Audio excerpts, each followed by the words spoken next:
Friends, before we are moving towards the fag end of this panel discussion, and before we wrap this up, we'll have a couple of questions, I believe. But before that, I would like a very short advice from all of the panelists to the younger generation, to the homeopaths, to the allopathic doctors who are just coming out of their schools, medical schools. What would be one takeaway advice from your own life experiences for them to become a successful physician? And I would start that with Dr. Mahesh Balsekar. Dr. Balsekar, can you give one, if you have to give just one thing to a young student, what would it be? So you are muted, so please unmute. I learned what it is to be an excellent doctor from my teacher and mentor, Dr. S.M. Merchant, who was the Dean of Wadia Children's Hospital. And when you analyze his life, you saw that he had 4 components to his life as a pediatrician. First was, of course, patient care. His families adored him and he was an excellent clinician, very good with patients. The second, he emphasized on academics. So you can't be a good physician unless you spend time in academics, like Dr. Master said. And the third aspect which he followed was community service, that we are blessed to be in a profession. We can do something for the community. And the last part was finances, where at his condolence, one of his colleagues said, for Dr. Merchant, his income was a byproduct of his work.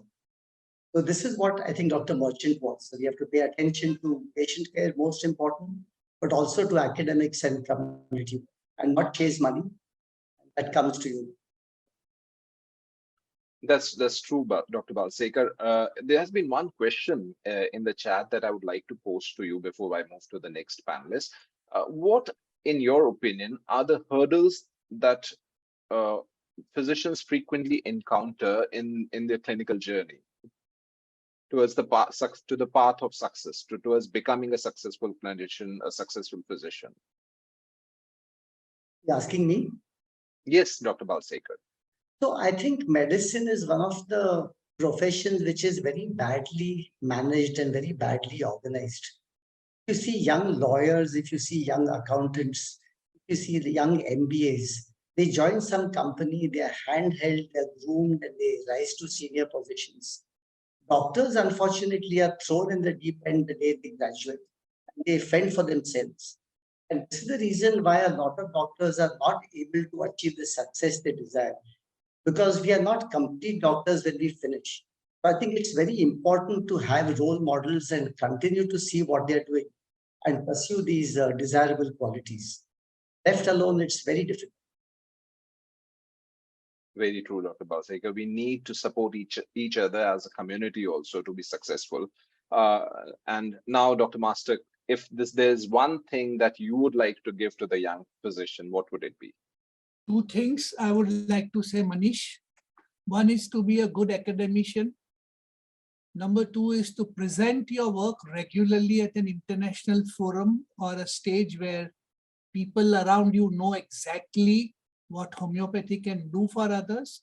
And the third is that you should always be a student, learn, and pay a lot of importance to the books, to the knowledge, to the new journals, to the new articles.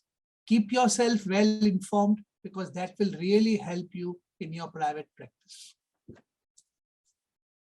Over to you, Dr. Dhanipkar. What would be your giveaway for this meeting?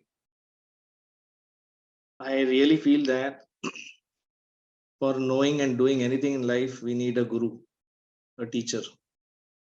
And to find the right teacher, or sometimes a teacher finds you, it's a journey which cannot be complete without a teacher. We were lucky to find our great teachers who inspired us. So for every student, it is very important that he finds a right teacher with the right values, with the sincerity and dedication which sir and all the panelists spoke about. Because the teacher is the one who holds your hand and takes you and shows you the right picture of success. Let it be money, let it be fame, let it be what you need to do in life. And these role models are very few. And we want more role models to be done. If we have such role models, I guess we will have more and more homeopaths coming into this field, and this world should be a better place. Like what Dr. P. Sankaran's book writes, if we can follow these things about what a physician should be and let that be a part of our DNA, I guess we'll have more and more homeopaths, and homeopathy will grow the way it should have been. That's what. Thank you, Dr. Dhanekar. Anne, what would be your advice to the young physicians? You're muted, please unmute. Sorry. Yes, I agree what everybody was saying. Never stop learning. Be always curious. You can not only learn with your intellect. You have to learn to learn. You have to look at the patient, because every human being will teach you something, and you can learn from every human being. In that moment, you grow yourself. I mean, this learning experience is for me very important. And I have to thank to Dr. Rajan Sankaran. I learned such a lot from him at the beginning of the 90s last year, but in that moment, I understood that in homeopathy, I learned the old method of homeopathy presented by Hahnemann and his followers. But then I understood that we have to grow, and we have to get more knowledge, more understanding, more methodology, more depth into homeopathy. And I'm very grateful to have learned all this, and I'm still on the learning process. And this is what I will tell all the young students: don't stop learning, grow, but on the eye into eye contact. Not being there, and there are the patients or the students. Look into each other's eye. And I believe this is the future of this century, 21st century. So true, Anne. So friends, it has been a wonderful discussion, a short but wonderful discussion. And let me sum it up before we move forward. I feel that what we have gathered from this panel discussion is that to be a successful physician, first of all, you need to be a good human being. You need to learn your basics well, right from medicine to homeopathy or whatever system of medicine you are practicing. There are no shortcuts. You need to work hard. You need to give back to the community. As a community, we need to support each other also. We need to work on our own spiritual evolution. And if we are doing all of this with passion and hard work, then money, name, fame, all and everything will follow. So this is the crux. This is the summary.